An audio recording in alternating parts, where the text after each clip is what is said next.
Kissel. Good evening, Madam President. Great to see you.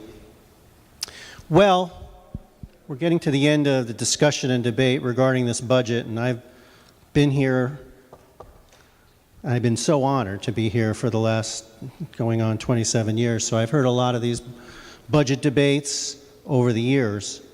First of all, there are obviously some very good things in this particular budget.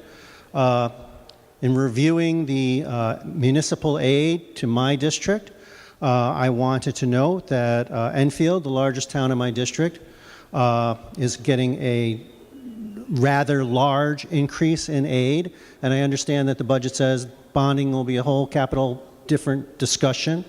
So I want to thank the drafters of this. I'm not sure exactly what the formula is, but some of my towns are winners. Enfield is one of the bigger winners. Some of my smaller towns, unfortunately, do not fare in a more positive fashion, but while they're not going to be happy they got reduced municipal aid, it's not draconian. So to that extent, there is some silver lining to the cloud.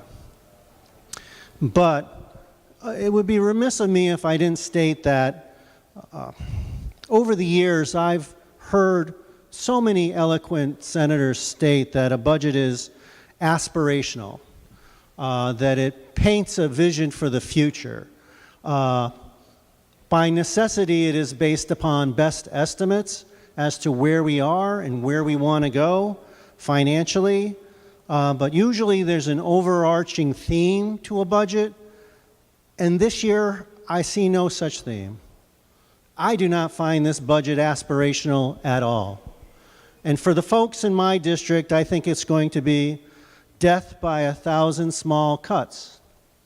Let me pull out some of the more pedestrian examples. I go out and do my own food shopping all the time. Sometimes it's a lot of items, sometimes it's that 12 items or less. But when I go and I check out, more often than not, I have someone at the register, but typically there's not two people. I mean, if you're really lucky, you have someone there that will be cashing you out and someone bagging your groceries. But typically the person that checks you out will then finalize what you're purchasing and then turn around, tell you what the total is. Then you either get your cash ready or your debit card or credit card or whoever you're going to pay. Once that's done, then that person proceeds to bag your groceries. So in this budget, we have this 10-cent tax on plastic bags. I understand that the environmentalists hate plastic bags. To be honest, I'm not so sure they're our worst enemy. In this day and age where Jeff Bezos and Amazon and FedEx and UPS and the United States Mail is delivering packages and packages and packages and packages, I'm thinking that that cardboard that comes to everybody's house all the time, that's the huge buildup. Not these plastic bags that if you grind them up in your hand, there's nothing. I would think that we could be more creative as to how to approach this than to charge what I consider to be a hefty fee, 10 cents per plastic bag. But as a practical matter, when this passes, how is this going to roll out? Am I going to have to let the person who's doing the transaction bag the groceries so that we know how many bags I need before we can finalize the financial transaction? Because that's backwards from the way it works now.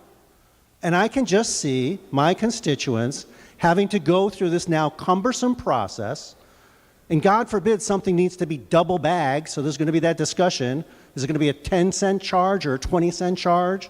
Because it's all going to have to be factored in at that point of service. And they're going to call me up and say, who came up with this idea? 10 cents. Because it'll add up. I mean, it's not anything to even have 16 items and to have 4 bags. And if you think everybody's going to swap it over to paper, I think that's not going to take place. And studies have shown that those canvas or however else, those reusable bags, after any number of times, they're like a health hazard. They're like a breeding ground for germs. So people may think that's the way to go. I think that this is all going to have to be rethought. The other thing that really bothers me, a couple things, and I have a limited amount of time before I know folks want to wrap it up tonight, at least on the budget. This 1% tax on restaurants, I don't get it. It's like musical chairs. I guess the music ran out and they just didn't grab a chair. But it's not just the restaurateurs. You know, a lot of these smaller chains such as Subway and others, their margins are very low. And if at the same time we're raising the minimum wage and we're adding this extra burden on them,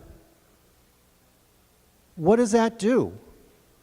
You know, it's hard enough in every area of retail in the United States right now, between robotics and using the internet and all these other services, to undermine these other businesses. It would be terrible. Go out there, go to your malls, strip malls, go to your retail centers. They are struggling as we speak, and none of this in this budget is going to help them. I really feel that not only were restaurants disproportionately impacted, and we're not talking, as other speakers have stated, high-end restaurants, but you know, the ones that sell pizzas and grinders and things like that, family-owned and operated. And again, if they're LLCs, as Senator Bizzarro so eloquently pointed out, there's a 0.5% hit on their income tax pass-through. We're just clobbering these people from left, right, and center. Budgets are supposed to be aspirational. They're supposed to be high-minded. They're supposed to, whether I like your goals or not, at least I would walk out of this building and I would say, this is the horizon the majority party wants to lead us to. I don't get any of that. I get that this is just cobbled together, patchwork quilt, as much as could be done in the last final waning days. And I don't want to be accusatory in any way, shape, or manner, because in my heart of hearts, the reason I've been doing this as a public servant, and I love this job as much today as I did when I was very first elected, is that I like to be a happy warrior. Republican, yes, but I like that Hubert Humphrey kind of approach. I don't want to be jaded. But you know, I keep hearing in this building that these earmarks and these oddbally amounts of money tucked away for certain entities and groups, laudable as they may be, that they all may be a predicate for a future endeavor to create tolls in the state of Connecticut. I don't want to view this budget in that Machiavellian kind of prism.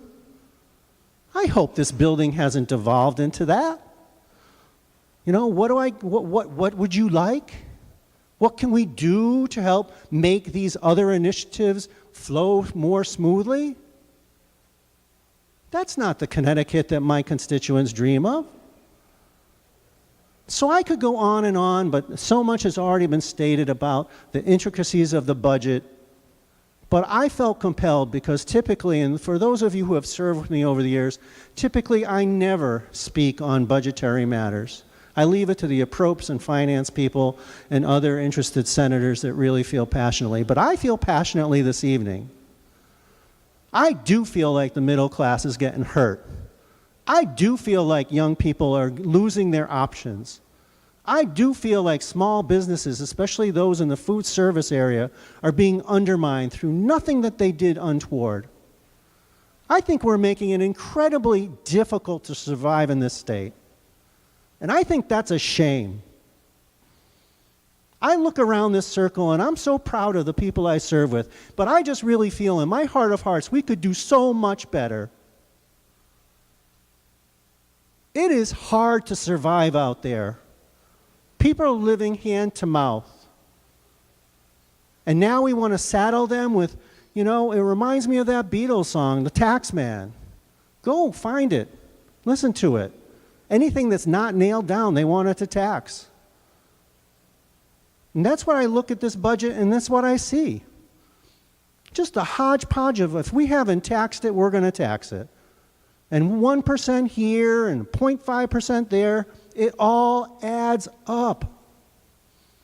And people's incomes are not going up at that same rate. So you're making them make more and more difficult decisions. I would urge you folks that I serve with, I know the folks that put this budget together worked really, really hard. But I think on occasion we should maybe take a step back and think about those people in the ever-diminishing middle class. It is not unusual to pick up the paper or hear on the news, television, radio, that the income gap between those that are well off and those that aren't is growing. But it doesn't grow at the expense of no one. What it means is that those folks in the middle are evaporating, are being pushed out, are being driven out, are vanishing. And I would posit that that is the glue that holds our society together.